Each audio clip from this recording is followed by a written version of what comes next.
I am doing this video because I want to shape your mind. I want to shape your character. Anybody who says differently is lying. I mean, that's the whole point of communicating. It's what I got my doctorate in. How we say what we say is actually in and of itself an act of persuasion. Do you agree with me or do you not?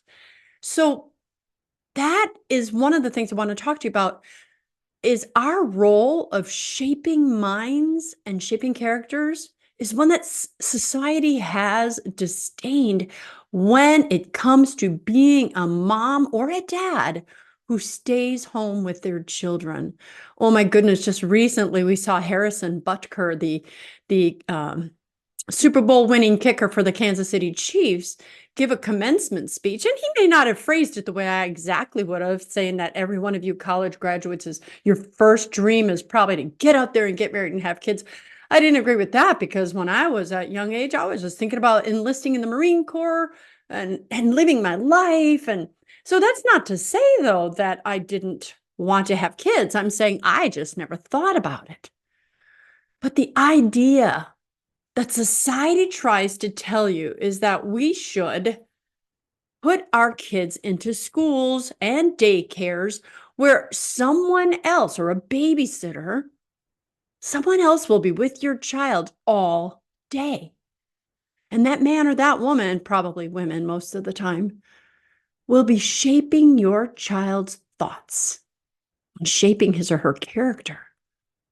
That's why the corrupt governments want desperately for you to put your kids in school and you go get a job because they can convince them of the ideologies. They can turn them away from their parents. I remember about 30 years ago, I was watching 2020, and they have this young boy who was 12 years old and legally went to court to divorce his parents. And they made such a big deal, like, oh my gosh. And yet it was allowed. But today, you see it coming from the other direction. Well, if your parents don't agree with your sex change or your identity, get rid of them. Come to us. We'll accept you. People want desperately to shape everyone else's thinking, and they definitely want to shape your kids' minds. So if you are one of those people, you're on the fence. I mean, let's face it, I cried so many days when I dropped my kids off at the babysitter, even when they were in school, and I finally felt better. Just knowing they had to go to after school care, I just wanted to be with my children. And again, I'm a type A alpha female. I'm not this little demure, okay, I want to just be a homemaker. The idea of being a homemaker felt so boring to me because it felt like I'd be sitting home and only cooking and cleaning. I love cleaning. I hate cooking. But it was so much more than that. When I was finally able to stay home with my kids, I was the one that took them to their activities. I was their Girl Scout leader. I was their cheerleading coach. I was the homeroom mom. I was all those things. But I was there. I saw what they were hearing. I learned what they were learning most of the time when they were in school. And I got a chance. I knew that you're the teachers.